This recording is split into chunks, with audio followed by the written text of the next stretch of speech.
In the world of sports performance, everybody's looking for an edge, and you'll look at all kinds of factors to try and get to that point. And in this research review, we're looking at a topic that had some traction. I've personally worked around the topic with coaches, weighed the cost benefits, but it definitely seems to be something that's gaining more interest. And this research review is a review article that focuses on the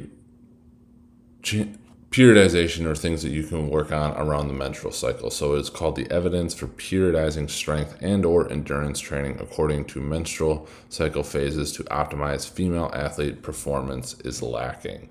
That is the full title of the research review. Link in the show description so you can check it out if you like. So it is based on the idea that non-reproductive actions of the female sex hormones like estradiol or progesterone can be, quote, taken advantage of to enhance or optimize training, either strength and or endurance.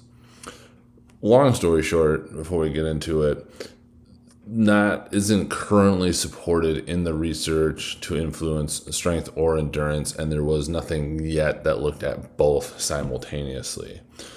So the idea of, quote, periodization or, quote, cycle syncing has been seen through social media, through apps trying to track those, through some popular literature, and through scientific opinion articles. And they made sure to highlight opinion because in terms of actual research studies, there hasn't been a lot of really, really good ones that have tried to control for as many things as possible in order to make sure that what we're seeing is what could be actually happening.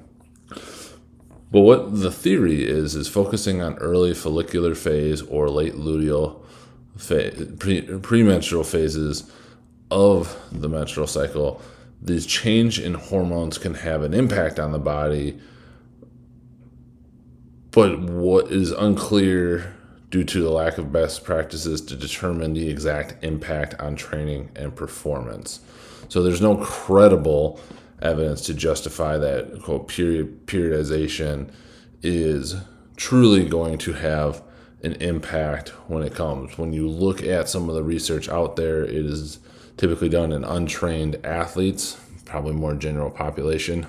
It can be very difficult to make broad strokes assumptions on what untrained studies, subjects, translate to potential high-level athletes, lack of hormonal control, and limited training approaches. And I'm sure there is definitely an aspect of this that it is hard to do this research for all of those things that we just mentioned. But if we're going to go and make claims, we should definitely try and back it up.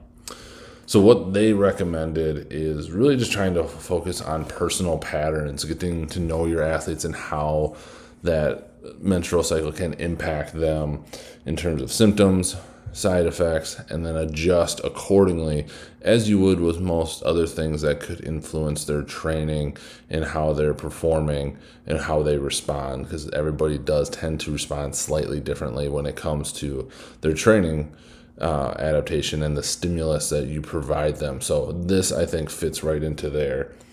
As I had mentioned right at the beginning, this is something that I had heard about several years ago. I worked at a Division III school and was approached by a coach talking about it because the U.S. women's national team was monitoring this and looking through it.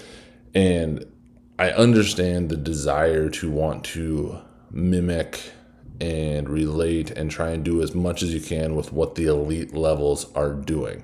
100% understand where that drive comes from, and I think it makes sense to take a look at those because it's always worth getting ideas.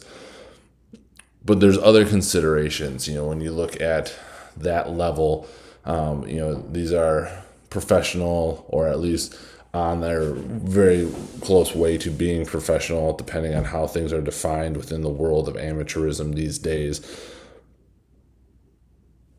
But they are at that level and doing so many other things right versus when it comes to other training adaptations, sleep hygiene, and quality diet, all the other things that can have a huge impact on your ability to train and perform. I had some skepticism about doing it as we were working with 18 to 22-year-old college athletes. I personally would think it could be a struggle for some people and parents of a freshman coming in and their soccer coach or any female sport coach wanting to track their menstrual cycle along with the performance team, whoever that is, and just what that all entailed. I could understand some hesitancy with that, as I think I would if I were a parent in that situation. But also then just again, what can we focus on, especially when you look at college athletes, high school athletes, even high level, professional athletes? Are there other things that really we can key in first, that if we make changes there, we are going to get significantly more impact than if we're focusing on some of these very high level? Yes, these percentage points can count, but do they count as much as good diet, hydration, sleep, quality training, all the things that really are going to have a significant impact on performance? And I think that is something that I take away with this, especially seeing that there just isn't the research there to show that tracking this is going to have such a significant impact that it's something we have to do. And so that is something I would take into consideration with this, and really weigh is the potential